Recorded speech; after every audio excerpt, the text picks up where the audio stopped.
What's the purpose of all this? The purpose of all this is not to get the $1 million, the Rolls Royce, the best-selling book, all of that. That's nice. But have you ever known people that had all that and weren't really happy? And have you ever known people that had all that and then lost it? You know, Donald Trump was really wealthy for a while and then he lost it and now he's coming back and all that. Well, that happens. It's not the result that's important. It's who you become in the process of achieving the result. Jim Rohn said, set a goal so big that in the process of achieving it, you become someone worth being. Isn't that an interesting concept? Because it's not the result. Hi, I'm Jack Canfield, co-author of the best-selling Chicken Soup for the Soul books. It was always my dream to write a best-selling book that would make a difference in the lives of others. My book was first rejected by over 33 publishers. Well, one publisher finally took it, and it's now sold over 33 million copies worldwide. I was able to make my dreams come true, and in this program, I'm going to teach you how to make your dreams come true.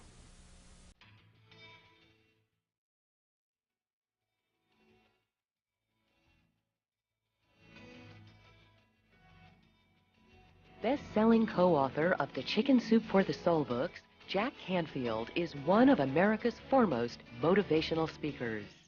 In this program, Mr. Canfield draws upon his 25 years of experience to teach his 6 steps to success, which will help you realize your dreams.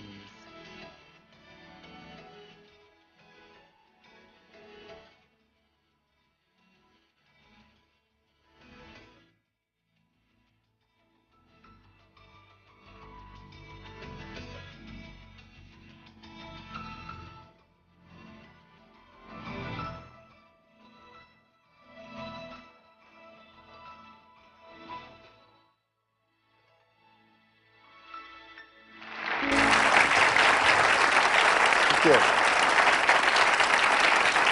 Thank you. Okay. Oh, thank you very much. About 5 years ago, a friend of mine named Monty Roberts asked me to come up to his ranch and do a fundraiser for kids who were abusing drugs in Santa Barbara County. And it's unusual for him to open up his ranch like that, and he did. And as he was introducing me that night after we'd done the usual fading of all the people, giving them a big banquet and everything, and we had a lot of people there with last names like Goodyear and Firestone and Crocker and Pillsbury, so you can get a sense of what we were working with. And he was introducing me before I was going to do the pitch to hit people up for money. And he said, the reason I let Jack use the ranch is Jack is someone who helps people make their dreams come true. And he said that when he was a kid in school, there was a teacher he called a dream stealer. And he said the problem is a lot of people get their dreams stolen. And he introduced me and he said, I want to tell a story before I put Jack on. He said the story goes like this.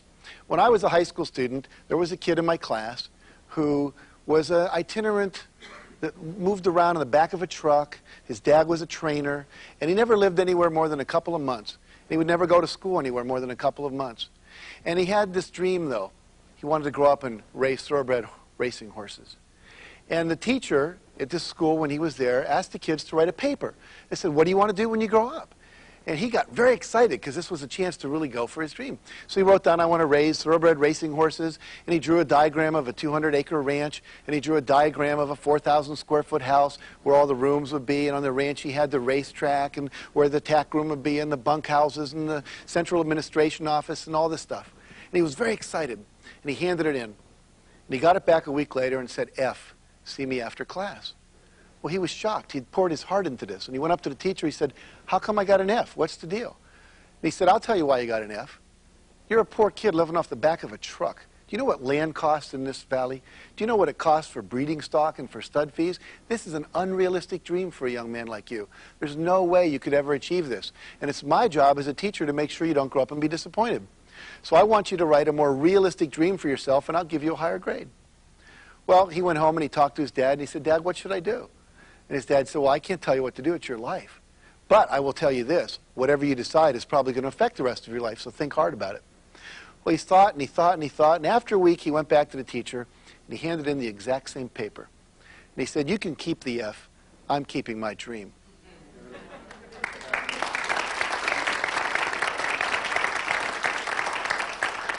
Now, just like you, I got goosebumps when he told that story.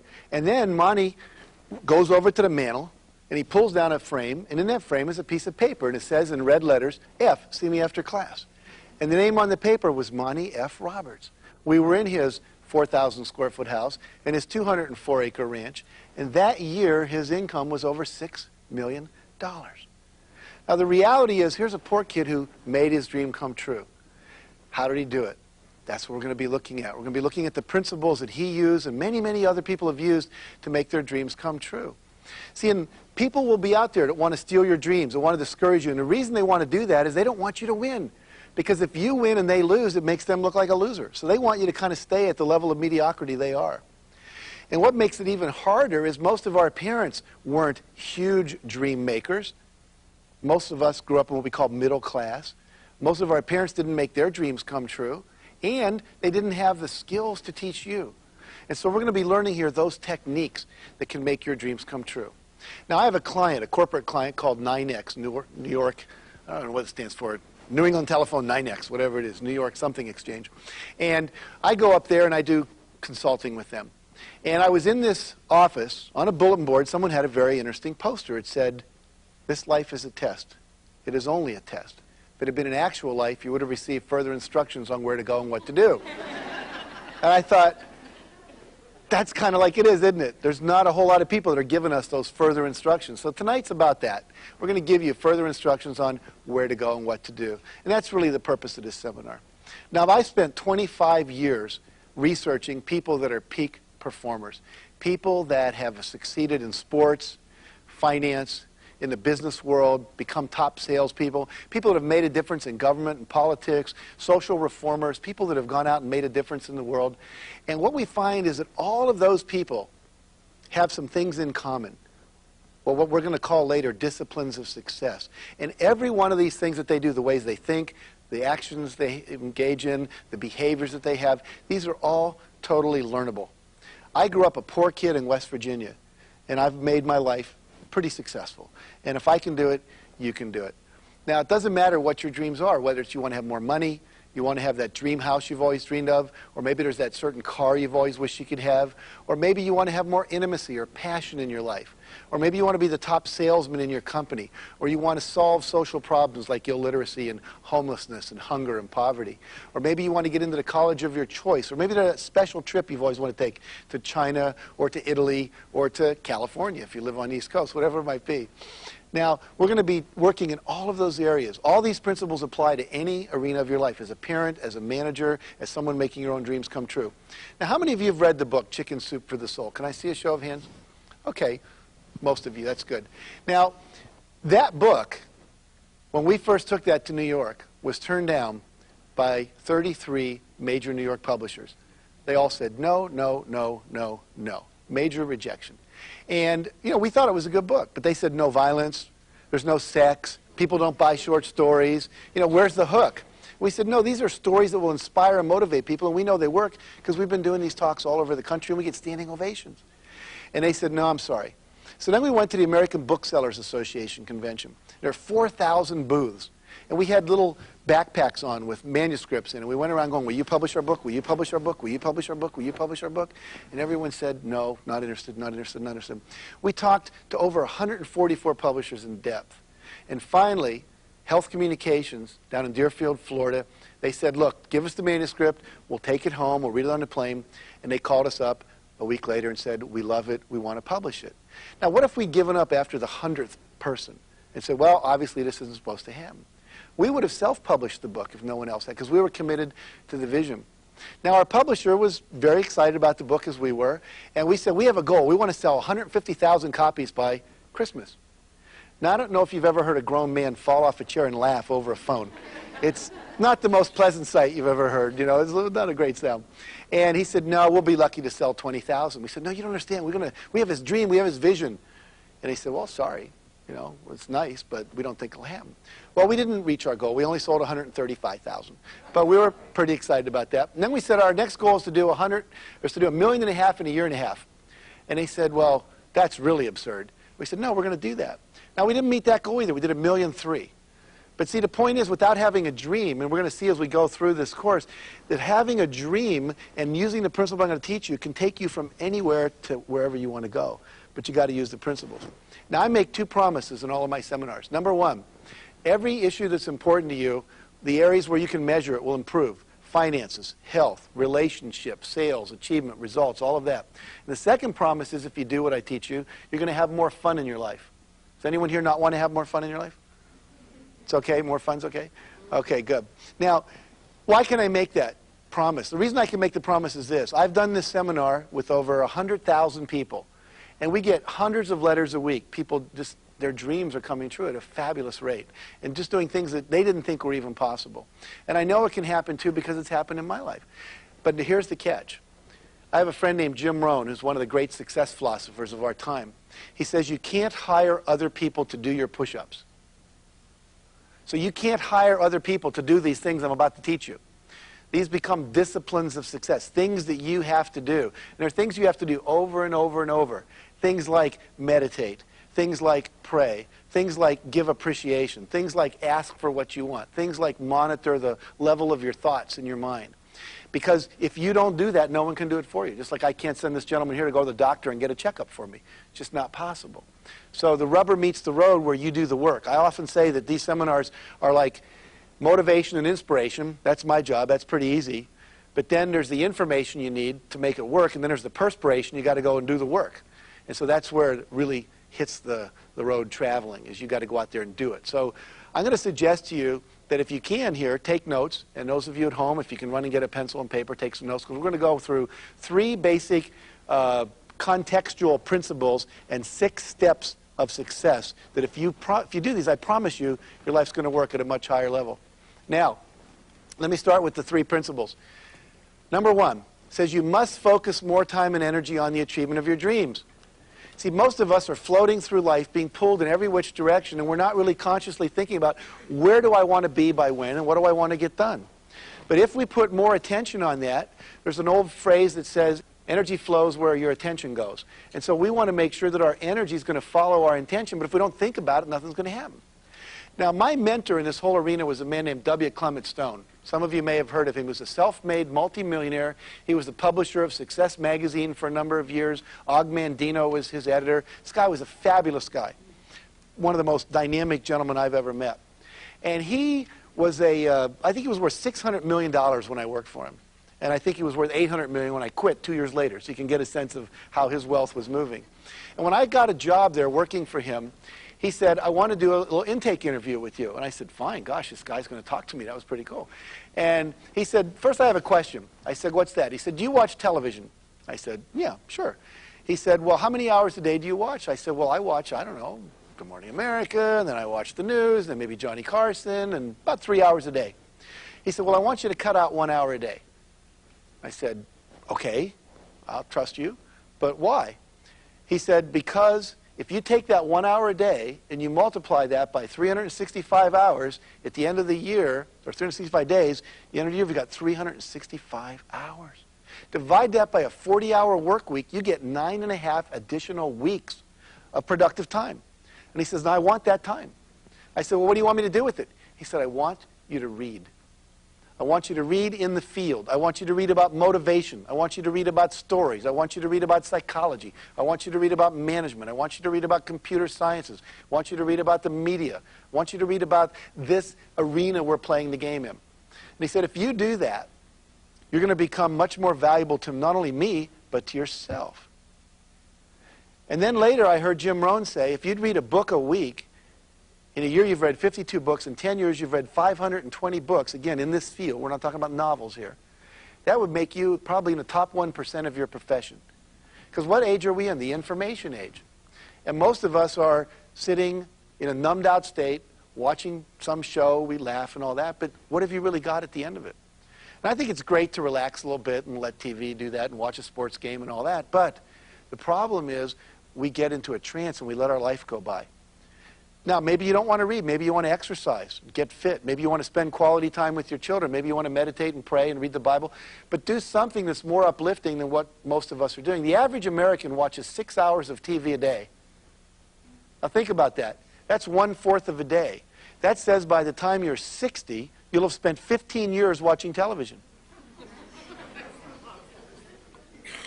And we're on television, so I'm not trying to make TV wrong, okay?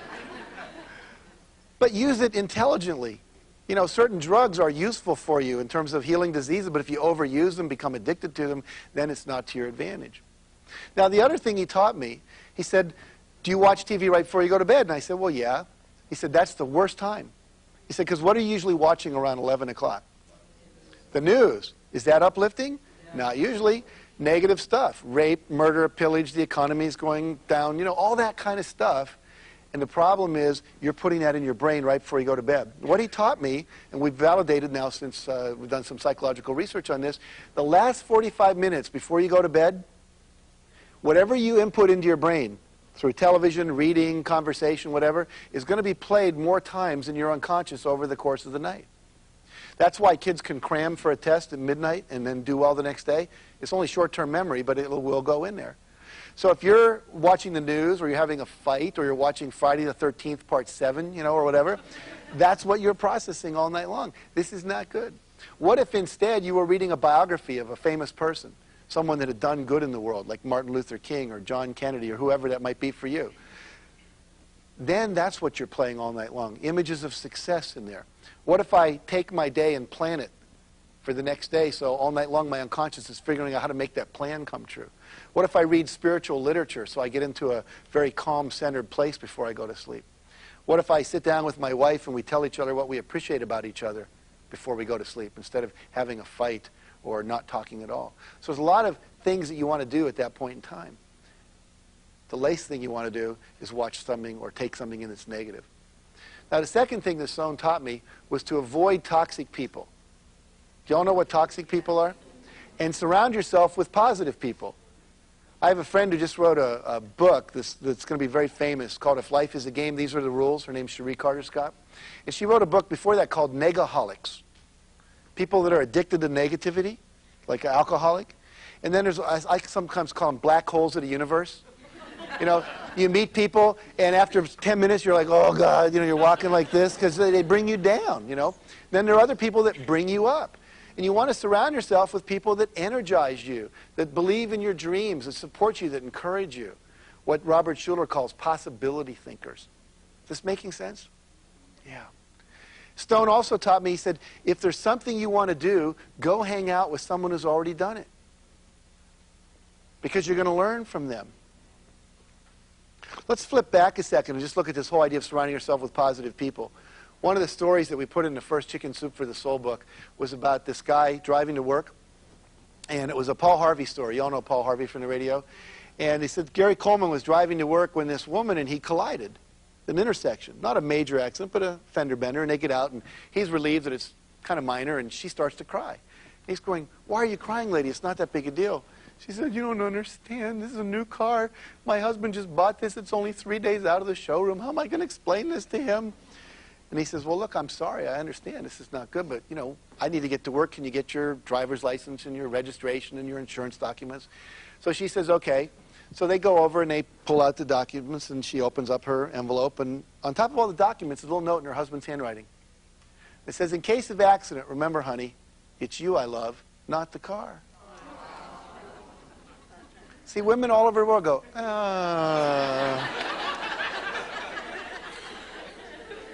And the men all sit there going, yeah, right, yeah, sure. But see, we all want to know that we're more important than the car, the glass we broke, all that stuff. We want to know that we're surrounded by people who love and support us. Now, there are a couple kind of books I want to recommend you read. Number one, biographies. W. Clement Stone, my mentor, had read over 2,000 biographies when I met him. Biographies of Benjamin Franklin, Thomas Jefferson, George Washington, you know, you name it, all the old guys and then all the new guys. Today you might want to read about people like Bill Gates and Steven Spielberg and Michael Jordan and Michael Jackson and, you know, whoever. All the Michaels out there. But the point is, by reading that, you get infused with principles. And here's the thing. Every time you read, ask yourself, what's the principle here? And then can I apply that to my life? If you read a whole book and only get one thing out of it and use it, over the course of years, you're going to have thousands of pieces of information that you never had before. Now, the third thing that Stone taught me is that you've got to take 100% responsibility for your life. Now, we hear that. It's not a real comfortable thing. That means you can't blame your mom and dad. You can't blame someone else's alcoholism. You can't blame the hurricane that's coming, the weather, the stars, the astrology chart, you know, the economy, whoever it is. It's called, I'm taking 100% responsibility for my life. Now, that may be an act as if. Maybe you're not 100% responsible. But if you act as if, you start taking control of the things you have control over. And a lot of us live in what we call victim consciousness. And part of this seminar is how to go from being a victim to being victorious. How to go from being a victim to a victor. So that we're not blaming others, but learning from our mistakes, taking responsibility, and moving on. Now, I learned a principle that I would like all of you to memorize in your brain here. It's called E plus R equals O. And if you can write that down, write it down. E plus R equals O. And what that stands for is there are events in your life. You then have a response to those events, and that produces an outcome. And whenever people complain to you about an outcome that they don't like they're overweight, they're under budgeted, they don't have enough money, there's, you know, they're not happy in their relationships, they're not physically well, whatever it might be, they usually want to blame something over here. The truth is the only thing you have any control over is your response. So if you don't like the outcomes you're getting, they're all results of earlier choices you made, earlier responses to events. Let me give you a couple examples of how this works. If I go over to you, what's your name? Jill. And I say to Jill, Jill, I've been doing these seminars for 20 years, done them in 19 countries, at least 1 million people that I've talked to. You have to be the biggest jerk and idiot I've ever met in my 20-year career. Now, she just stuck her tongue out at me. Now, if I said that to Jill and meant it, how many people think that would raise her self-esteem? Can I see a show of hands? How many people think that would lower her self-esteem? Let me see hands. Almost everybody. I see you weren't listening to E plus R equals O. The event, the E, was me saying, you're the biggest jerk and idiot I've ever met. The outcome is her self-esteem is either high or low. But it's her response after I stop talking that determines how she feels, not what I say. She could say, my gosh, she's only known me 20 minutes. How'd he figure it out so fast? Right? Which way would her self-esteem go then? Down. Or she could say, Canfield has a perceptual handicap. He doesn't recognize good talent when he sees it. She'd probably stay the same. Or she might say to herself, you know, Jack probably picked me for this little demo because I'm in the front row. I'm very attractive. Probably couldn't keep his eyes off me. And when it did time to do this, I just jumped out at him. And he saw I have a little ego strength. I'm smiling at his jokes. He knows I could take a little teasing. Which way would her self-esteem go then? Go up. So it's not what I say to her. It's what she says to herself. It's not what the world does to you. It's how you respond. Now, I want to share one more story just to give you a sense of overcoming obstacles, because too many of us think, well, yeah, that wouldn't work for me. Think about this guy. I have a friend named Roger Crawford. And Roger Crawford was born with one finger on his right hand. That's all he had. Now, on his left hand, he had a finger and a thumb. And his left leg had to be amputated from the knee down when he was about 11 years old. He was born with a disease called ectrodactylism, which basically created problems with all of his limbs. Severely handicapped, they call it. So he decides he wants to grow up and be a football player. Because his dad said, nobody can do everything, but everybody can do something. Roger, you decide what you want to go do. So Roger said, okay, I want to play football. And so he went out, and his dad taught him how to block and tackle. He wasn't going to be the quarterback with one finger, right? Can't hold the ball. But he could play defense. And so he went out and he played. And he had a dream one day. Can you hold this for me for 1 second? When he had this dream, and he went out, and his dream was that he would catch a ball, intercept a pass, and run for a touchdown. Now here it is, the next to the last game he ever played. And the opportunity presents itself. Quarterback goes to throw a ball to a halfback in the flat. Roger's guarding that halfback. He gets hit from behind, and the ball goes up, and it's at a higher trajectory than it's supposed to, and Roger can lunge for the ball and grab it, which he does. And he starts running toward the proper goal line. He gets 6 yards from his goal when someone grabs Roger's left leg. Now remember, Roger what? He's been amputated. He has a prosthesis. Grabs his left leg. Roger said, I pulled. He pulled. The leg came off, and I hopped on 1 foot.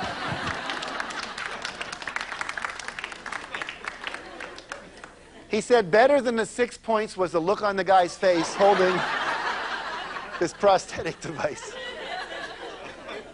Now, the next thing that Roger wanted to do, eventually his dad had been a tennis player, decided he wanted to play tennis too. So what did he do? How do you hold a racket with one hand?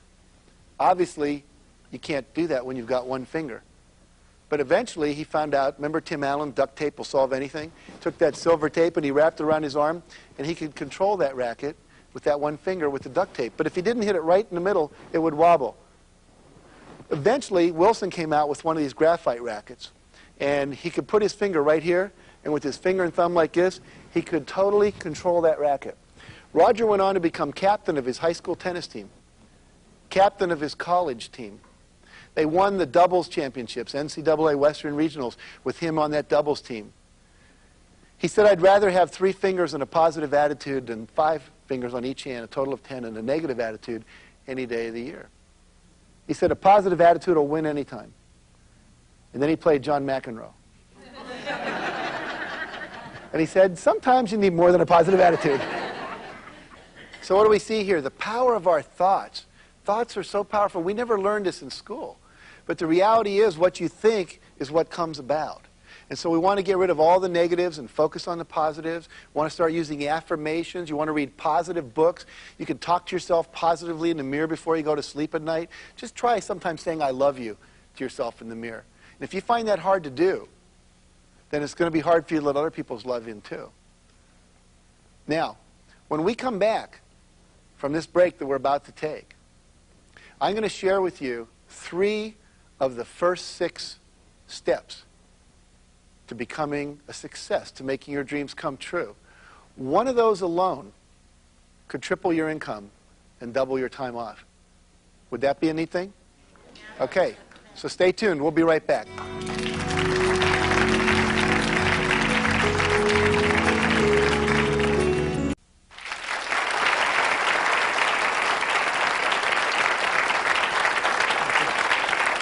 Thank you.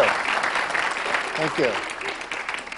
So let's jump into these 6 steps of success that we're talking about here. Step number 1, you have to decide what you want. Now that sounds so obvious, but so many people go through life not being really clear about what their goals are, what their vision is, what their dream is. I have a cartoon at home that I have above my desk, and it's a cartoon of 2 spiders sitting at the end of a sliding board, the kind that kids slide down. There's a big spider web across the place where the kids would come off. And one spider's looking at the other, and he says, you know, if we pull this off, we'll eat like kings. And even though it's a little gross, it makes a point that I want you to have a big vision, a big vision. I want you to go for everything that it is you want in life. And to get in touch with that from your heart. See, we were told, a lot of us, you can't have that, you can't do this. Forget all that. If none of that mattered and anything was possible, what would you want? So one of the phrases I have is ask what, not how. Because many of you don't know how you're going to get it. And if you don't see how you can achieve it, then you're afraid to commit to it. Well, I can't see how to have a perfect relationship with my husband, so I don't want to commit to that because I don't want to be a failure. I can't see how I could ever get medical school given the income we have, so I don't want to commit to that. What I'm going to teach you here is if you'll make the commitment and do these other steps that we're going to talk about, the how will show up along the way. See, in my ideal vision, there's no drive-by shootings in Los Angeles. In my ideal community world, there's no hunger. There's no illiteracy. There are no gangs. People say, oh, that's impossible. Well, it's only possible if we start to visualize it, decide this is what we want. And once we commit to it, as I said, the how will show up. And finally, are there any accomplishments you want to have before you die? Maybe you want to get that PhD, want to write a book, or publish a letter to the editor in the newspaper, or make that trip around the world, whatever it is for you. Now, don't let your mind tell you it's not possible. I want the inner child in you, the one that says, come on, Mommy, I want to buy that. You go, we can't afford that. Okay? I want the little kid in there that thinks anything is possible to decide what you want. And the spiritual part of this comes in, I believe, that in your heart, you really know what's for your highest good. And if you let yourself go there, then you're going to be lined up, the old not thy will, or not my will, but thy will. And so I want that energy to come through as your life purpose. And we can't go into that in like great depth in a small seminar here that we have in terms of time. But again, this is not about your ego needs. It's about what you really need to do to feel fulfilled, to feel filled full of yourself. And if you'll go there and trust yourself, then you get a level of satisfaction you can't believe. The last part of this is you've got to tell other people what your vision is. Now, a lot of teachers out there say, oh, don't tell people what your vision is because they'll rain all over your parade and then you'll lose your enthusiasm. Remember, surround yourself with positive people. And if someone does rain on your parade, just say thank you for your contribution. Right? because they're doing the best they can to be of value to you. Maybe they think that you can't do it. Just say thank you. Move on. Go to someone else. Okay? But as you start to share your vision and your dreams with others, some people are going to go, I have that same dream. You know, I'll help you. Martin Luther King stood up and said, I have a dream. And a lot of other people went, hey, I share that dream. Let me line up. I'll march with you. And eventually some things started to happen in terms of fighting racism in our culture. But it had to be someone that stood up so other people could attract to it.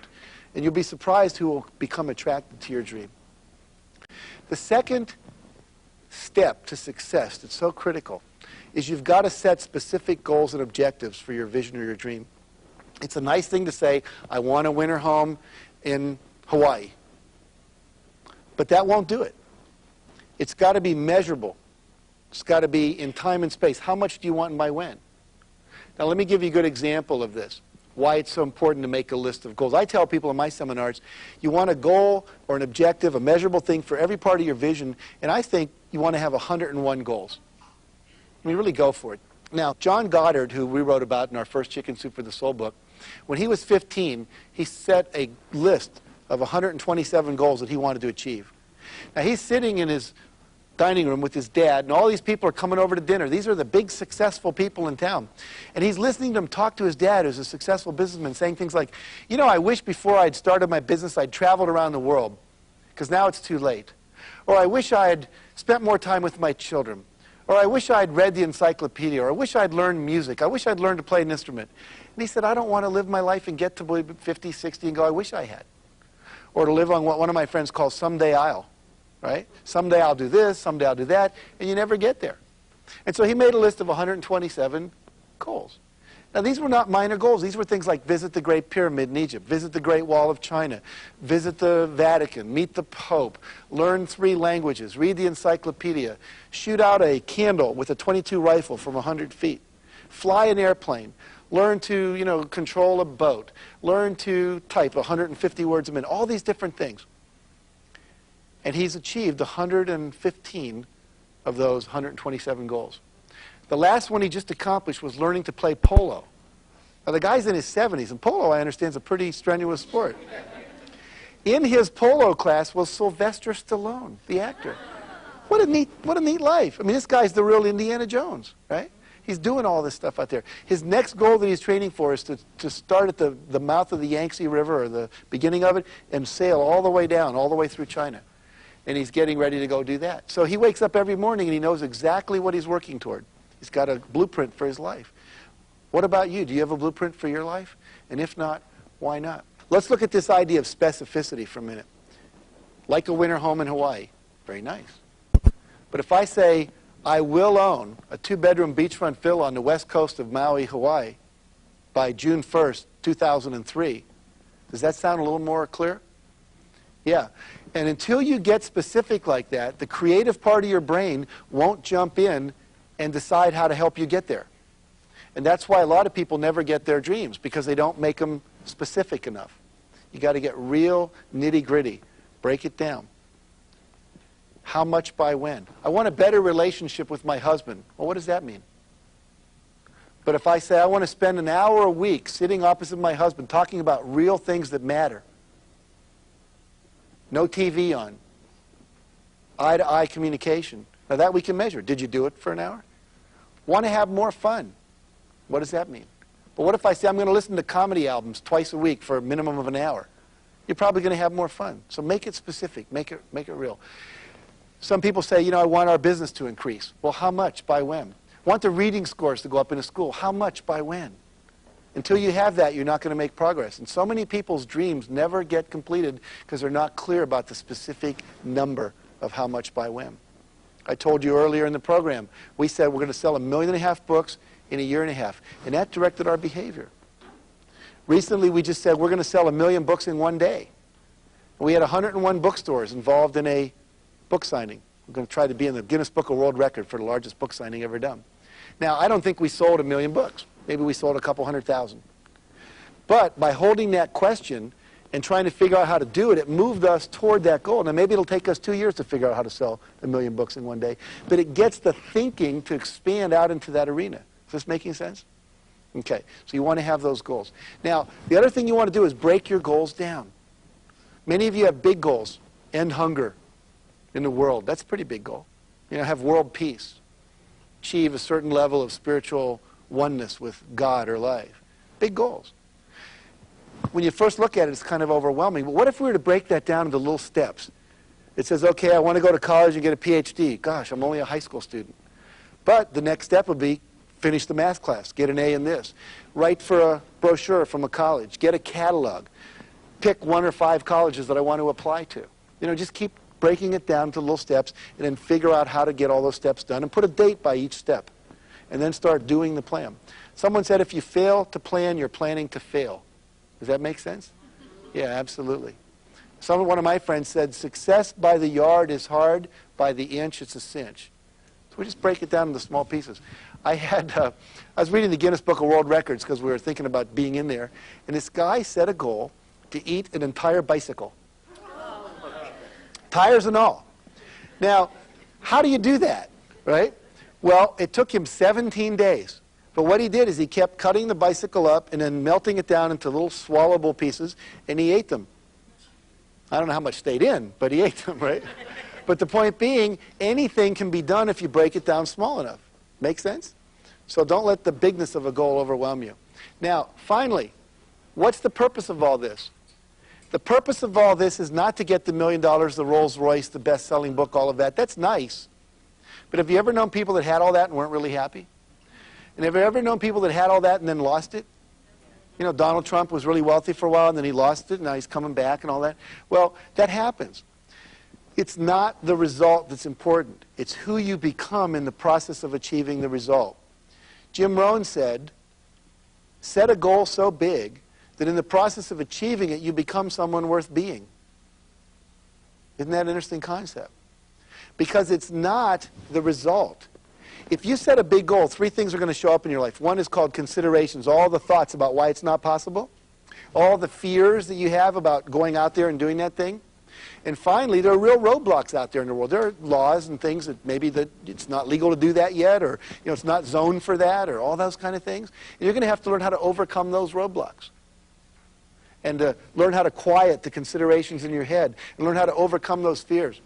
But have you ever done something that was really scary, and then the next time you did it, it wasn't quite so scary, and then the third time was, and pretty soon it's no big deal. Like the first time I did TV, it was scary. Now it's not such a big deal. But you have to go through it, right? And when you're done, you get to have something in your life called mastery.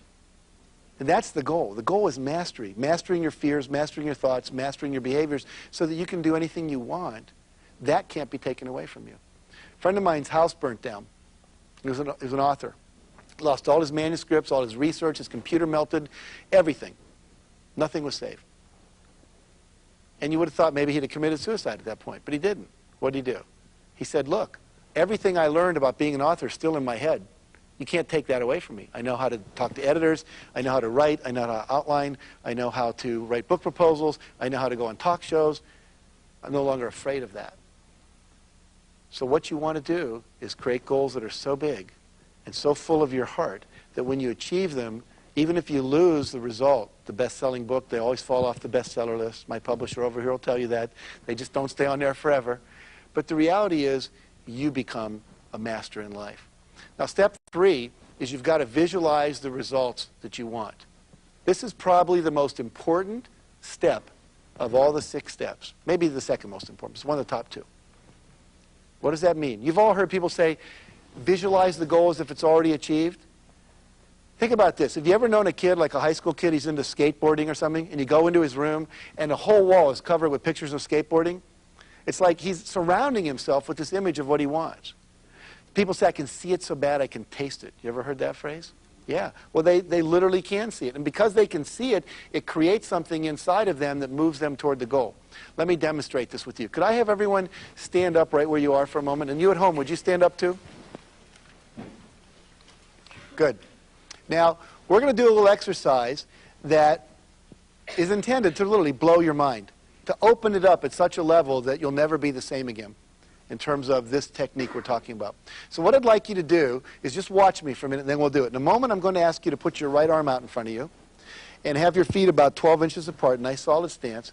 And then I'm going to ask you to turn as far as you can. And when you can't torque your body anymore, Notice where your hand is pointing. Mine's right to the right-hand side of that pillar there. And then look to what's to the right and left. I see the blue window. I see the wall there with the painting on it. Get a clear picture and kind of lock that in like a photograph. Okay? Pretend there's a little laser beam pointing off. Now, if you're turning here in the studio and there's somebody there, bend your elbow, keep turning. Don't whack them in the head, but also don't stop. I want your turning to only be stopped by your inability to torque your body any further. Okay? Everyone ready to do this? Put your right arm up and go ahead, turn as far as you can. And when you can't turn any further, notice where your hand's pointed. See what's to the right, what's to the left. Get a real clear picture. And then come on back to the middle. And lower your arm. Okay, good. Now, if you're willing, what I'd like you to do is to close your eyes. Close your eyes.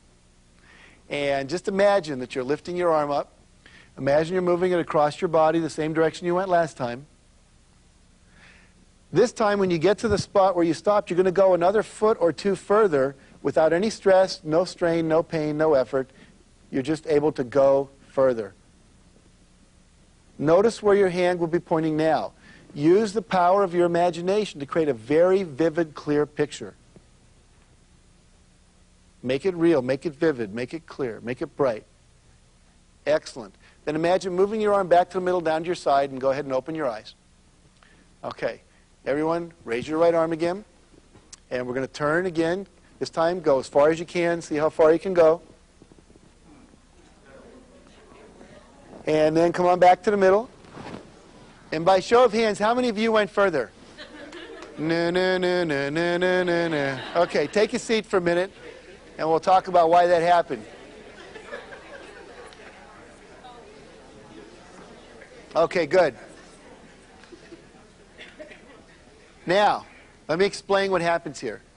You had in your mind an experience of reality called how far you went, right? And then I asked you to put a picture in, we'll call it the vision, of something you wanted, which was to go further that you hadn't really experienced. And when you hold those two in your mind simultaneously, it creates something in the brain called structural tension. It's a mental tension. That mental tension wants to resolve itself. It can only resolve itself one of two ways. Either you give up on the goal, or the goal has to become real. Now, what happens in your brain when you do this and you hold that structural tension, remember we talked disciplines of success? This is something you do every day as a discipline. And when you do it, you visualize the goal you want is already achieved. And that structural tension makes three things happen. Number one, you start to perceive things out in the world that were always there that can be resources to help you achieve your goals. Things that you just didn't even notice before, but they were there. Second, you're going to start getting creative ideas. Oh, I could do that. Third, you're going to feel motivated to take action. Now, this perception thing, how many of you have ever thought, gee, I'd like to go to Hawaii, and then you're at a party about 3 days later, and across the room, a room full of 100 people, you hear someone say Hawaii. You ever had that experience?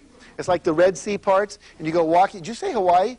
You know, you have a condo over there? Do you ever let people stay in it? You know, it's like, how do we do that? Well, the reticular system in our brain opens up and we perceive more. Now, I'm going to demonstrate this to you very graphically here in the studio and at home on TV. And I want you to pay attention over here, if we could, to the monitor. And we're going to bring up a sentence on this monitor. And I'd like you to read this sentence with me out loud on the count of 3. We'll all read it out loud. 1, 2, 3. Finished files are the result of years of scientific study combined with the experience of many years. Okay, then we'll take that off the monitor. And what I'd like, in a moment, we're going to put that back up. And when we put it back up, we're only going to leave it up for 10 seconds. And what I want you to do is count the number of times the letter F. F. How many times does F appear in that sentence? Okay? And don't say anything out loud. Keep it to yourself, and then we'll see what happens. So if we can bring that picture up again for 10 seconds. Go ahead and look.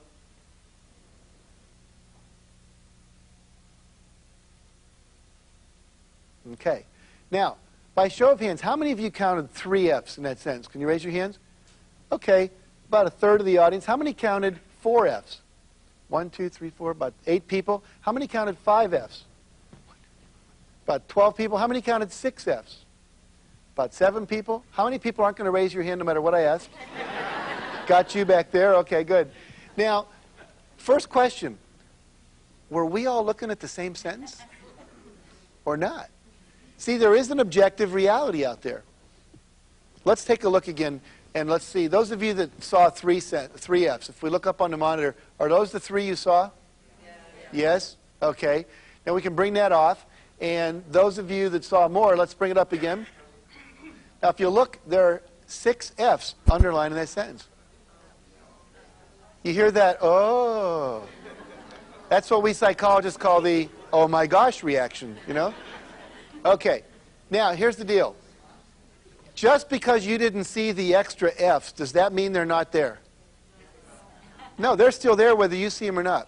Do you think some people see more resources out in the world than you do? More solutions to problems? More entrepreneurial opportunities than maybe you do? More people that look friendly they could get a hug from?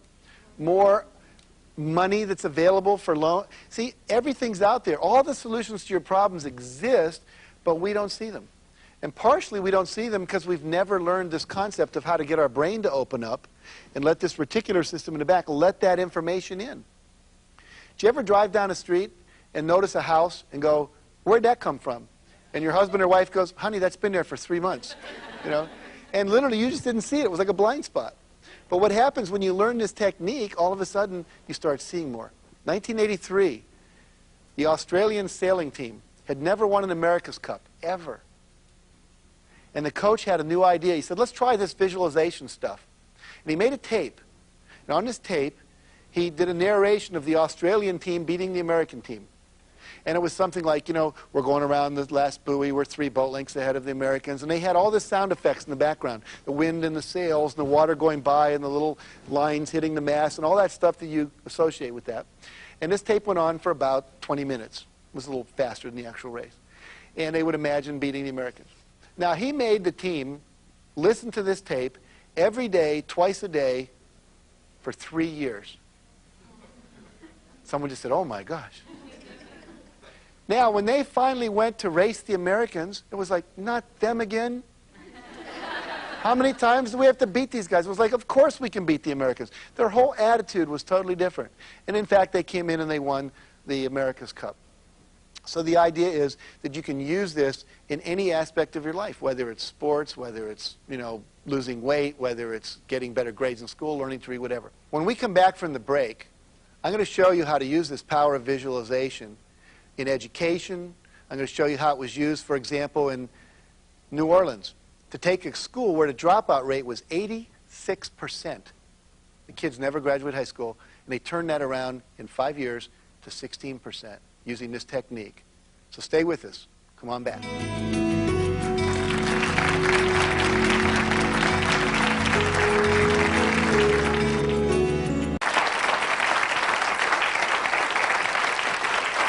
Thank you.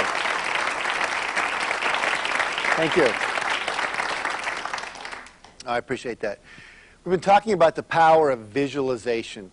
And one of the stories that really drives home how powerful this is a man named Patrick Taylor down in Louisiana decided he wanted to make a difference in his community. He was a self-made millionaire in the field of oil, and he decided he wanted to give back. And so he adopted a middle school in an inner city.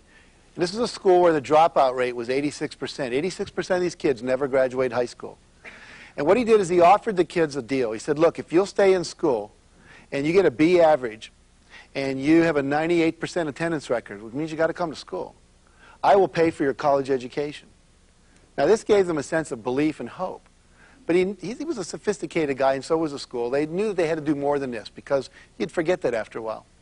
So what they did is they took all the kids on a bus. They took them out to a university. And they had them shadow a student, which meant they followed them around for a day. They went to classes with them. They went to the gym with them. They went to lunch with them. They went to the student union. They went to the library, all the different places they would go. And at the end of the day, they picked the kids up and took them home. Now, for the first time in their life, these kids who had never seen anyone go to college had a picture in their mind of what it looked like to go to college. So when we're talking about visualizing the result as if it's already done, one of the things that you might want to do is go put yourself in the position of what it would look like to be there. W. Clement Stone said to me, go down to where all the guys get out of the stock exchange and get in the limos, and go up and introduce yourself to them. Walk into the exchange, see what it's like, get a feel for it, get a picture in your mind.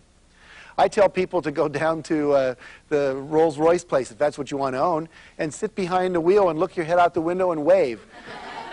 Take a camera with you, have the salesman take a picture of you, right? Take it home, blow it up to 8 by 10, put it on the refrigerator. Every day you see yourself in a Rolls-Royce. Well, he had these kids every morning when they came to school, the teachers would have them close their eyes and visualize being on that college campus. 5 years later, the dropout rate had gone from 86% down to 16%. It almost totally reversed itself. The power of a goal, the power of visualizing that goal. One of my friends is a woman named Glenna Salisbury. She's the president of the National Speakers Association. She tells a story of how she used this in her life. She was a person, she said, that was kind of down on herself at that time. Her dreams weren't all that coming true. She needed to rekindle some dreams in her life. And she had gone to a lecture and heard a man give a formula that said I times V equals R. Imagery times vividness equals reality or results, either one. And so she said, I want that reality. And she went home from that lecture all excited. I hope you'll do the same thing tonight. And she took out a notebook. And she picked 8 goals that she had for herself. And she took a picture out of magazines for each goal, and she pasted them in her notebook. One of them was a good-looking man. The second was a woman in a wedding gown and a man in a tuxedo because she wanted to get married. The third was bouquets of flowers because she's very romantic. The fourth one was beautiful diamond jewelry. Now, she's a very spiritual woman, but she said, Solomon had a lot of diamonds. Why not me? You know, he was in the Bible, right? She saw an island in the Caribbean with its sparkling blue water, a lovely house, because she wanted to have a house. At that time, she didn't. She wanted to be in a house with all new furniture, so she visualized that, cut out the pictures for that. And finally, a woman who had recently become vice president of her company, because there were no women vice presidents in her company, and she wanted to be that. Now, 8 weeks later, she's driving down a freeway. She's been looking at these pictures every day, closing her eyes, visualizing, just like we're teaching here. And she said, this guy pulls up in a Cadillac. It was a red Cadillac. She liked red Cadillacs. She looked over. Guy smiled at her. She smiled back. And she said, now I'm in trouble. He thinks it means something. So I speed up. He speeds up. I pull off to the right lane. He pulls over. I get off on the exit. He gets off on the exit. She said, I pulled over and I stopped, thinking he'd go on by. He stopped behind me. And she said, 8 months later, we were married. Now, she's got the husband, right? His hobby was collecting diamonds. And he said he was looking for someone to decorate. The first week that he met her, he sent her a dozen roses, and then every week after that, I think he sent her a dozen roses, is what she said. Then she says, we got the honeymoon down where? He says, let's go to St. John's in the Caribbean. She says, I never would have thought of that. Right? They had the tux and the wedding gown. She's got the gorgeous home with the furniture, because guess what this guy did for a living? He was a distributor for one of the finest East Coast furniture manufacturers. And within a year, she was vice president of human resources for her company. Now, I could tell you 100 stories like that because this thing works. You've got to use it, though. Now, let me tell you my own story, just so you can get a sense of that. When I first learned this material, I was in Chicago working for this man I mentioned earlier, W. Clement Stone. And he said, well, actually, I wasn't working. I was taking seminars with him, just getting to a point where later I did work with him. And he said, I want you to set a goal that's so big that if you achieved it, it would blow your mind. And I said, what I want to do is I want to make $100,000 in 1 year. Now, I was a teacher in a public school making $8,000 a year, and I was getting $2,000 a year from this book I'd published as royalties, so I had $10,000 a year income. So this would be 10 times what I was making. I didn't see how that was possible, but I want to test the theory. So I said, that's my goal. And he said, here's what I want you to do. Go home, visualize the goal, internally and externally. So I took a $100 bill. I added 3 zeros to it, basically, and then I blew it up, drew it, and put it on the ceiling. Every morning I wake up, first thing I see, $100,000 bill. Then I had a little affirmation. I said, God is my infinite supply, and large sums of money come to me quickly and easily under grace for the highest good of all concerned, as I easily earn and invest $100,000 a year. And then I would go to work. Now, nothing happened for about 6 weeks. And then I was in a shower, and I had my first $100,000 idea. My mind went, you have that book. You get a quarter every time that book sells. If you sold 400,000 copies of that book, you'd make $100,000. The book was called 100 Ways to Enhance Self-Concept in the Classroom. It was a book for teachers. Now, I didn't know how to do that, but at least I had something I could leverage. Now, how many of you have ever been in your grandmother's bathroom? Can I see a show of hands? What magazine did you find in most grandmothers' bathrooms in America? Reader's Digest, that's right. And so I'm in my grandmother's bathroom, and I look over, and there's the Reader's Digest. Now, we talked about F's earlier, all those F's you don't see. And there was an F. It said 8 million readers in 17 languages. I thought, my gosh, if 8 million people read about my book, certainly they would run out and buy it, and I'd at least have 400,000 people that make my goal. So I called up the Reader's Digest. I said, I'd like to take an ad in your magazine. What's it cost? They said, you want to do it right? I said, well, I'm not interested in doing it wrong. And I said, what do you need to do is you need to have the right-hand placement, you know, not the right page, not the left. That's where the eye goes. It should be in color, not black and white. It'll stand out. Go all the way to the border instead of, you know, have a bleed, what they call it, so you don't see that white border around the edge. It's more graphic to the eye. Said, you better let us write the copy because you obviously don't know what you're doing. And I said, well, that's probably true. And he said we should have 6 repetitions, 6 months in a row, because that's what will get that repetition factor going and people will buy the book. I said, that sounds great. What will that cost? And he said, well, that'll run you about $108,000. I said, well, we won't be doing that. He said, why not? I said, number one, I don't have $108,000. I'm a school teacher. And number two, even if I did, the game I'm playing, I end up losing $8,000, right? So I'm at the supermarket about a week later, and what do you think I saw at the checkout counter? The National Enquirer, that's right. It said 12 million readers weekly. Now, there's another F. I'd seen the National Enquirer before. I'd seen the Reader's Digest before. But it had never, like, jumped out at me. It was in the background, like those F's you didn't see. And all of a sudden, I call up the National Enquirer. I say, what about you guys? And their ads were equally expensive and just more than I could afford. But about 6 weeks later, I figured, well, use the technique. I started visualizing myself in a Reader's Digest, easy to say with rented lips. I started visualizing myself in the National Enquirer. And all of a sudden, I'm at Hunter College giving a talk in New York, and this woman comes up and she says, I'd like to interview you. I said, well, who do you write for? She said, I'm a freelancer, but mainly I write for the National Enquirer. And inside I'm going, well, what took you so long, right? Well, she did the article, the book started selling more, and then my wife saw another F. She said, Jack, the bookstore sells the book for $6. They get to keep 3 of those. You only get a quarter. You should get more. Why don't we become a bookstore? I said, sounds like a good deal to me. So we started the mail order book service, selling one product, my book. And we had a little flyer we'd send out, and we'd take ads in parenting magazines. Well, then people started ordering the books, and my wife saw another F. She ordered something in the mail. Now, what do you get when you order something in the mail and you open up the box? Besides what you ordered, what else is in there? Catalogs and sheets of all kinds of stuff you can buy. And she said, look, we've already proven that they buy stuff through the mail on self-esteem. Let's send them more stuff to buy. So we started a little catalog. Eventually, it evolved into a 32-page catalog. We had over 100 products in it. And people started buying that stuff. I had to hire 2 high school kids to work after school to help us fulfill the orders. And finally, a lady came over from the University of Massachusetts. We were up in Amherst at the time. And she said, you know, we're having a counselors conference. If you could bring all your books over, we'll give you 2 tables. You can sell your books and keep all the profit. We said, hey, sounds like a deal. Had a lot of counselors show up from all over the state of Massachusetts. And that weekend, we netted over $2,000. And I said to my wife, you know, if we could do that 50 weekends a year, that's a $100,000 a year business. Now, we did not make $100,000 that year. I think our income was something like $96,253. Do you think we were really disappointed? No, we were ecstatic. We were blown away. And then my wife says, honey, if it works for $100,000, do you think it'll work for $1 million? And I said, I don't know. Let's try it. So we started. You can buy $1 million bill, like in the stores. They have these little things you can get. And we've got one. We blew that up and put that on the ceiling. And I started an affirmation, which is, I am happily depositing my $1 million royalty check. At that time, I thought it was going to come from the Guthrie Ranker Corporation, who does all those infomercials with Tony Robbins and other people.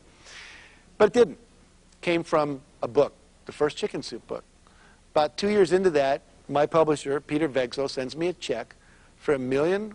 It was $1,130,691, but who remembers exactly, right? And it was so cute because he put a little smiley face in the signature, you know, for $1 million. And that was really exciting. And I'm only sharing this with you not to brag, but to give you the example of anything's possible. Now, that didn't happen overnight. That took several years from the time we started visualizing that till we got it. Bigger goals take a little longer sometimes. But if you'll do the visualizing I'm talking to you about, you can have anything you want. We did another thing. We took the New York Times bestseller list. We wanted to be #1 in the New York Times. And we whited out the book that was #1 at the time, and we typed in Chicken Soup for the Soul. And we Xeroxed that, and we put that up on the wall. And we started getting all kinds of ideas to do that. There was a computer company that wanted to up sales. And so they put video monitors on the corner of every hallway in the building.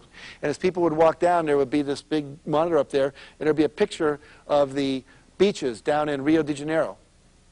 And every time they would see this, they would look up and say, you could be on that beach. Don't you want to go there? So on and so forth. And everyone said, yeah, I want to go there.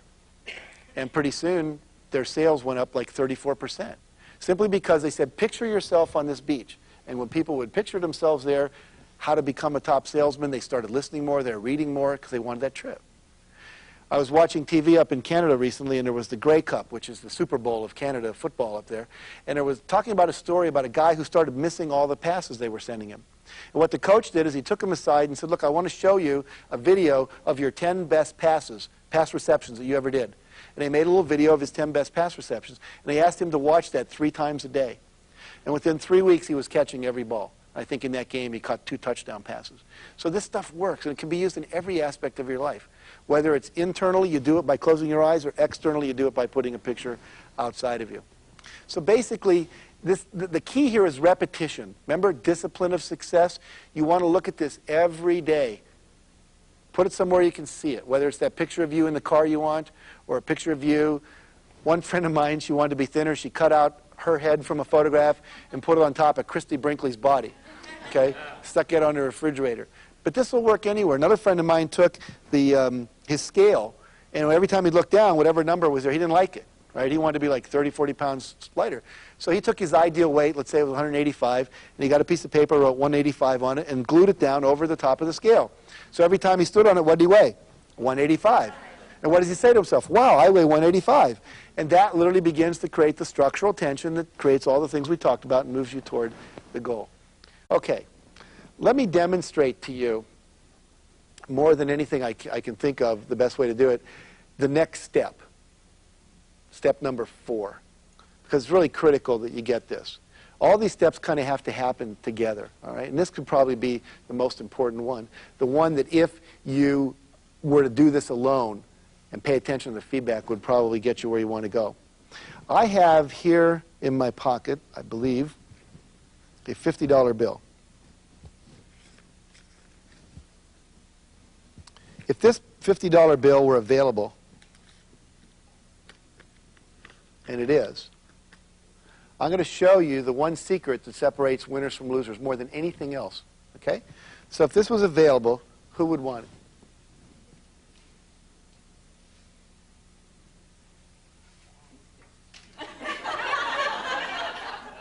Thank you. All right. Now don't go away yet. Come back. Tell us your name. Debbie. What did Debbie do that no one else in the audience did? She got up and she took action. See, too many times we sit around and we wait and we hope and we dream and we affirm and we pray and we meditate and we do all that. And all that's important. It's part of the process. But at a certain point, the opportunity shows up. And if you don't act, you get to sit and not have $50. Okay? So let's give her a hand for coming up here and doing it.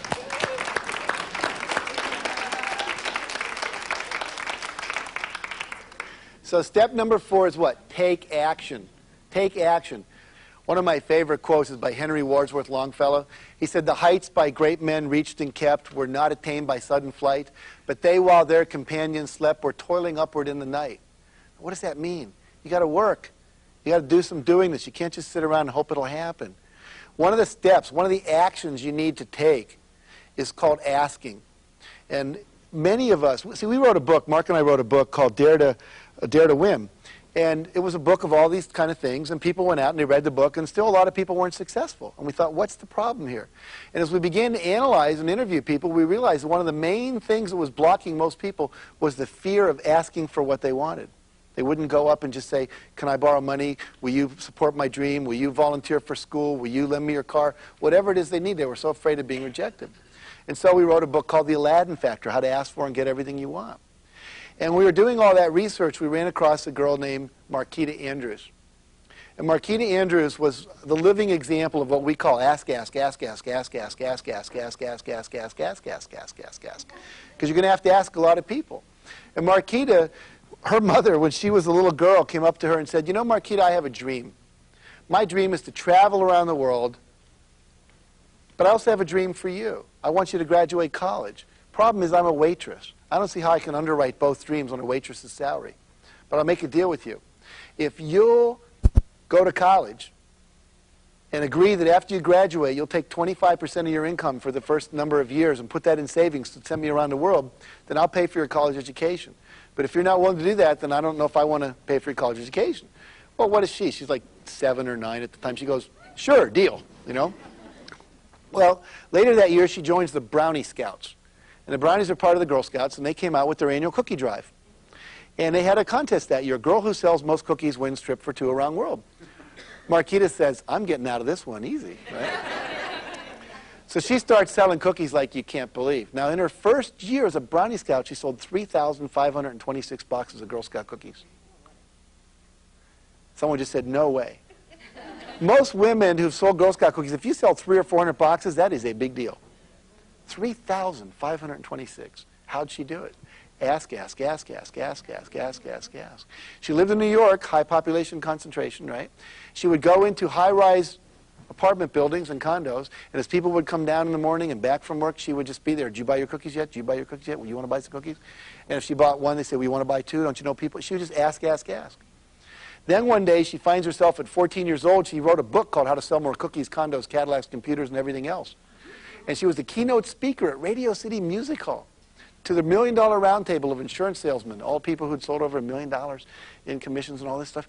And she's up there talking to 1,000 people. And at the end of her talk, she says, I want you all to look under your seat. You'll find a 3x5 card. Take that out and write a number between 5 and 10 on the card. So everybody did. And she said, that's how many boxes of Girl Scout cookies I want you to buy for me today as you leave here. That day, she sold 7,000 boxes of Girl Scout cookies. She's in the Guinness Book of World Records. Before she retired, she sold over 32,000 boxes. Isn't that astounding? Hasn't been beaten yet. Okay. But what does she do? Ask, ask, ask, ask, ask, ask, ask, ask, ask. Very powerful tool. Now, she had one final clause, a little phrase she says, SW, SW, SW, SW. What does that mean? Some will, some won't. So what? Someone's waiting. So if you ask enough people, eventually someone's going to say yes. If I asked everyone in this room, do you have a red car? Eventually someone would say yes. It doesn't matter. If you ask enough people, you're going to get your dream met. Now, we're going to come back in just a moment. And when we do, I'm going to teach you a word that's going to get you out of the problem of what happens when you ask for something and people say no. And this one word, if you knew this word and you learned it and you used it, can actually get you anything you want in life. So stay tuned, come on back, and we'll show you how to make your dreams come true.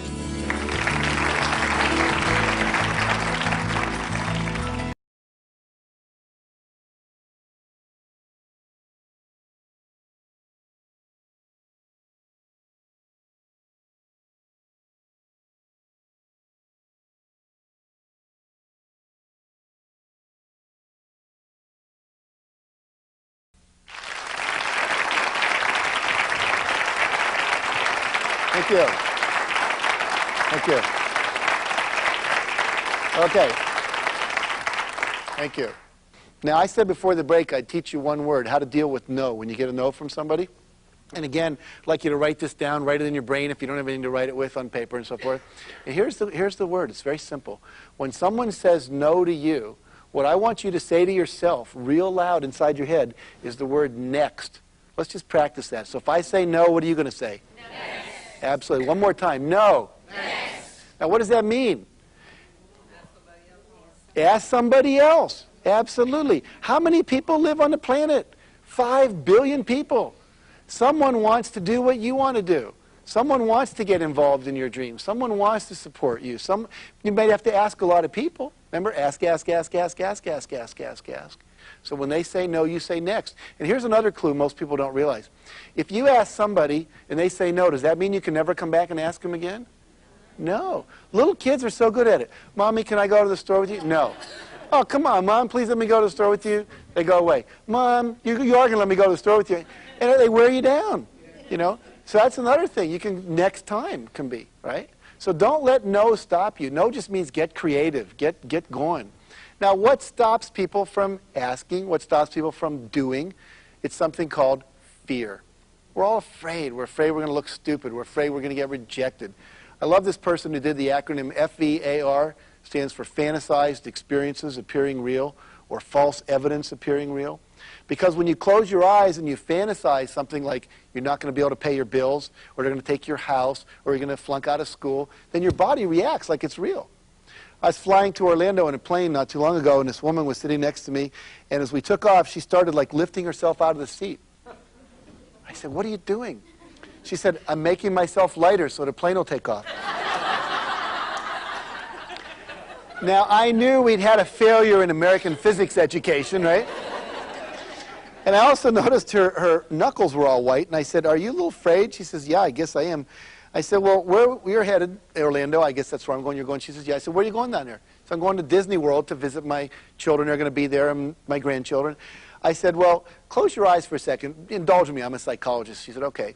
So she closed her eyes. I said, "What are you imagining right now?" She said, "Well, I see the plane blowing up in a fireball at the end of the runway." I said, "Well, no wonder you're scared. You know, this would make anyone crazy."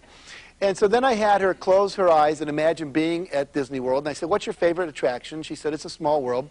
So I said, "Imagine you're in the little thing and you're going through It's a Small World and all the little people are dancing and singing."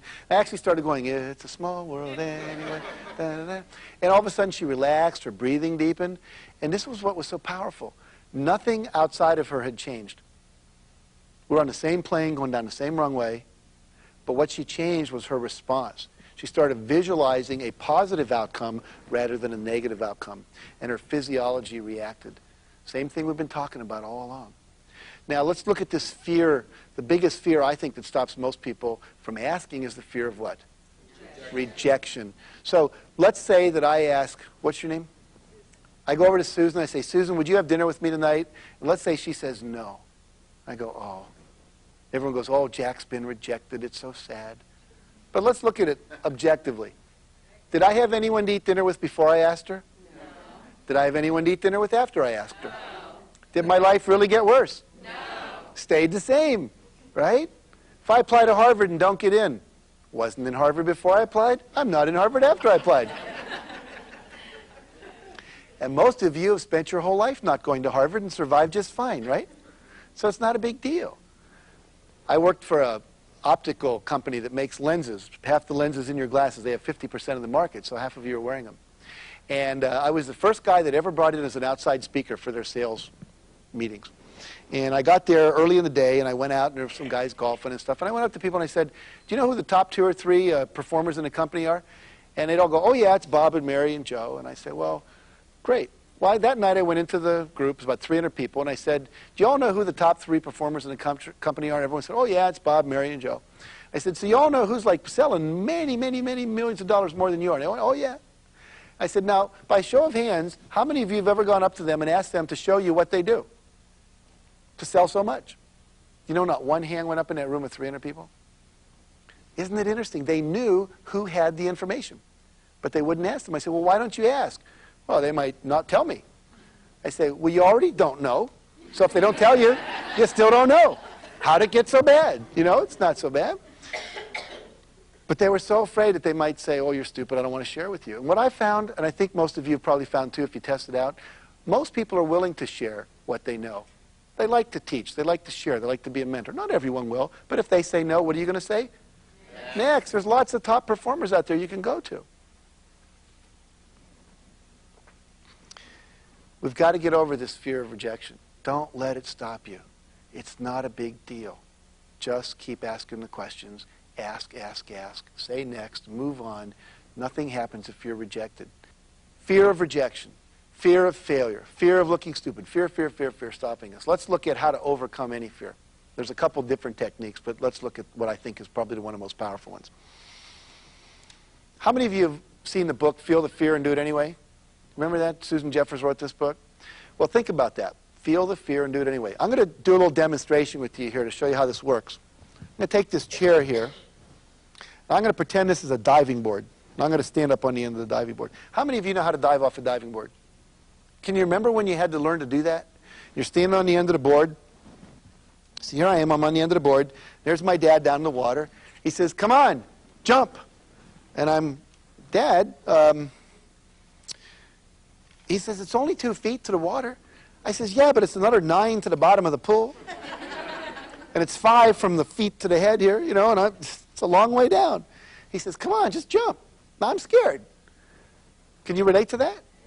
How many of you at that point said, you know, Dad, I think I'm going to get off the board, go see a child psychologist, going to deal with my fear of jumping into liquids from high places, and when I handle that, I'll come back and jump in. Did any of you do that?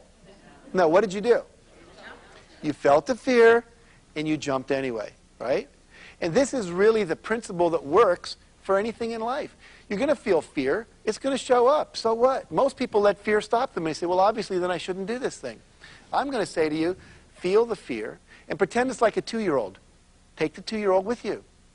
You know, it doesn't want to go certain places, first day of school. So what? Take it. You're the adult. Treat your fear like a little child. But don't let it run you. You're bigger than that. You're bigger than that. The mastery comes from what? Handling the fear. Now, I had a teacher, very profound spiritual teacher, teach me once how to take this and even make it deeper. So here's what I'm going to teach you too. I want you to take your fingers and join your 2 forefingers together like this. Everyone do that? Okay. And what I want you to do is repeat after me. Is everyone ready? Okay. Goes like this. A little chant. Goes like this. Oh, everybody. Oh, what the heck? Go for it anyway. Let's do that together one more time. Oh, what the heck? Go for it anyway. Very good. Let's see. If you can remember that when you're scared, oh, what the heck, go for it anyway, then you'll take that action. It won't always be the perfect action, but if you get into action, something's going to happen. Which leads us into step 5, which says respond to feedback. See, when you take a first action, is that necessarily going to be the right one? No. But you can't get feedback unless you take the action. And some of us are so afraid of doing the wrong thing, we wait until like 18 doves fly over our house in the sign of a cross. Oh, it must be the ideal auspicious day, and then we take action. Well, they don't fly over that way too often, right? So we just have to take an action and see what happens. Now, there's 2 kinds of feedback. What are they? Positive and negative. Which one do you like best? Positive. Right. Positive feels good, right? You know you're on track. But have you ever had negative feedback and it was valuable? Yes. Right. So there's 2 kinds. Now, how many of you actively solicit feedback in your life? You say, hey, I want feedback on how to be a better parent or a better teacher, or how can I be a better salesperson? How can we serve your company better? Right? Most people don't ask for feedback. Why don't they ask? They don't want to hear it. But let's say you're a teacher in school and you don't ask feedback. How I can be a better teacher. The kids go home. Do you think they're talking about how you can be a better teacher? Oh, man, that teacher, she doesn't let us do this, and she's so mean, and yada, yada. Well, everyone in town knows but you. Everyone's talking about it. You're the only one not in on the secret. If you're not getting along with your wife, she's called her girlfriend, her mother, her sister, told the people in the office, everything that's wrong with you. But guess who she hasn't told, perhaps? You. So it's very important to ask for feedback. Now, I'd like to demonstrate how this works. I need another volunteer from the audience. Who'd be willing to play with me? Okay. What's your name? Mercedes? Okay, here's a microphone. What I want you to do is stand right here by the plants. And if you would face me over here. And what I'm going to do is I'm going to walk toward you in a moment. And you're my goal. As I'm walking toward you, 100% straight on, I want you to say, on course. You're like a feedback system. On course. I'm on course. If I go even off 5 degrees, you say off course. Okay? And you're going to be doing it like stream of consciousness. On course, on course, on course, off course, off course, on course, off course. Got the idea? Okay, are you ready? Okay, go. Why aren't you giving me any feedback? Because you haven't done anything. Because I haven't done anything, exactly. Here's the deal. If I don't take action, I don't get any feedback. See, that's why the action's so important. Now, we'll start again. You ready? Okay, here we go. On course, course. Of course. Of course. Of course. Of course. Off. On. Off. On. Off. On. Now, did I get here? Was I on course or off course more of the time, according to her? It was about even, wasn't it? Yeah. See, I could be off course more than I'm on course as long as I respond once I get back on course. So the key here is if I take action and listen to feedback, eventually I what? Get to my goal. Now, let me show you how a lot of people deal with feedback. It doesn't work. Stay here. And again, real fast, on course, off course, if I'm moving toward you, and off course if I'm not. Are you ready? Okay, go. Here's how one person I know deals with feedback. On course, off course. Oh, no, it's too hard. I quit. That's too hard. Now, do you know anyone that gets negative feedback and then they instantly just cave in? Yeah, so you've seen that. Here's another way people deal with negative feedback. See if you've ever seen this one. Are you ready? Okay, here we go.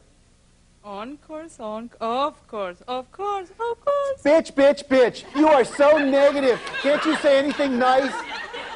Now, have you ever seen anyone get angry at the source of feedback that was really useful for them?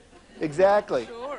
Now, here's how one person I know, he actually bankrupted 3 companies, 3 divorces. This is how he deals with feedback. Ready, Mercedes? Yes. Okay, here we go. Of course. Right? His favorite phrase was, my way or the highway. As long as you live in my house, you'll live by my rules. He was not open to feedback because he would rather be right than successful. Do you know anyone like that? Yeah.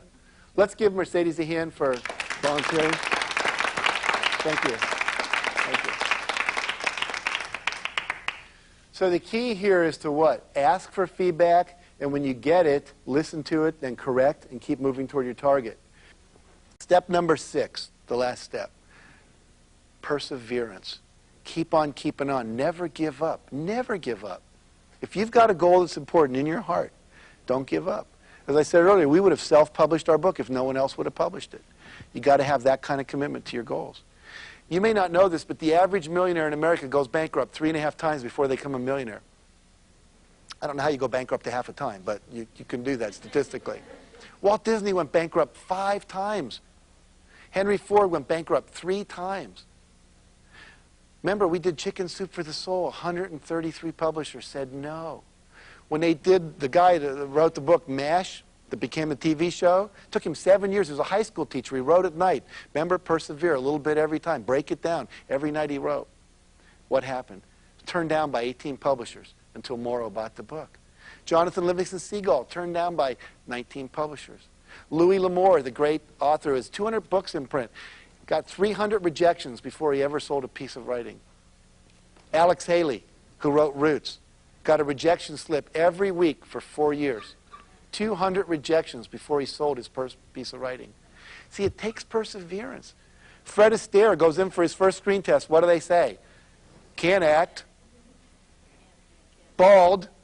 Dances a little.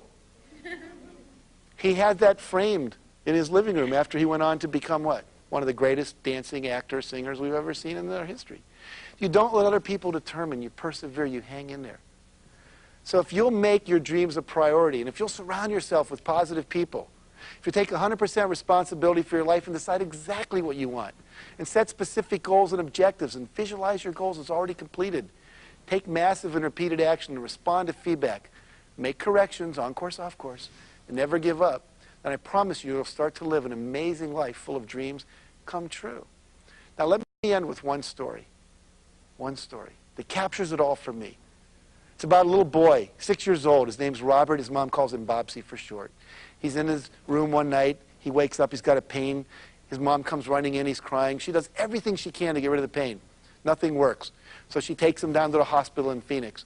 And they do a series of tests. And they come back. And she was told something no mother ever wants to hear. Your son has leukemia. We think it's too far progressed to do anything about it. It's terminal. All we can do is make him comfortable. She said, how long does he have to live? She said, maybe 6 weeks, maybe 6 months, we don't know. Now, she believed in all the kind of things we've been talking about in this program. And she went to her son, Bobsy, and she said, Bobsy, the doctors say you only have maybe 6 months to live. You're only 6 years old. What did you want to do when you grew up? We're real curious, your dad and I. He said, Mom, I wanted to be a fireman more than anything else. And through the Make-A-Wish Foundation, she went to the fire department and said, I've got this little boy. He wants to be a fireman. He's not going to live. Could you let him ride on a fire truck or something like that? And they said, oh, look, lady, we'll do better than that. We'll make him chief of the Phoenix Fire Department for a whole day. Wow.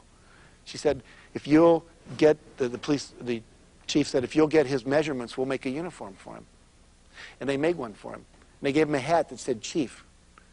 They picked him up the following Wednesday on a hook and ladder truck, and they drove him down, and he got to sit in the back by the big steering wheel with a guy named Fireman Bob, which is his same name. And that day they went out on 3 fire calls, and Bobsy went out on all 3. And they weren't pejorative, they weren't condescending. They said, look, here's what we normally do. What do you think? And he'd say, sounds good, do it. And he was real excited. He got home that night, he saw himself on TV because they were taking pictures of this kid. He was really excited. His dream had come true. Now what happens? 6 months later, all the vital signs begin to wane. And the head nurse believed in something called the hospice movement. No one should die alone. And so she called up the mother and she called up the relatives and said, can you make it on down? We don't think Bobsy's going to make it through the night. Then she remembered the chief of the fire department. She called him up and said, do you think you could come over? Maybe a uniformed fire person could come and just stand by his bedside as he makes the transition, because we want him to remember that best day in his life when his dream came true and he got to be a fireman. And the chief said, look, lady, we'll do better than that. We're going to be there in 6 minutes. We're coming in by hook and ladder. And they knew where his window was because they'd been there before to visit him. And they came in with that hook and ladder truck, and up goes the ladder and extends to the 3rd floor open window. And 14 firemen and firewomen climb up that ladder into his room. And with the parents' permission, they pick up this little boy. They start to rock him. And Bobsy looks up at the chief who was there, and he says, Chief, does this mean I'm a real fireman? And he looked down and he said, yes, Bobsy, you're one of the best firemen we ever had. And with that, he took his last breath and made his transition. Now, why would I end with that story? Because this is why. Everybody in his life conspired to what? Make his dream come true. To let him know that he was lovable and that his dream was worthy of support. Now here's what I want you to take away from this. Tonight you're going to be in front of your mirror. And you're going to be brushing your teeth. And you're going to be looking into your eyes. There's a little pair of eyes looking back behind your eyes. It's the little Bobsy that lives in you. Make sure that you don't let that child in you die without his or her dreams coming true, just like we didn't let little Bobsy die without his dreams coming true, because you deserve to have your dreams come true. God bless you, and thank you.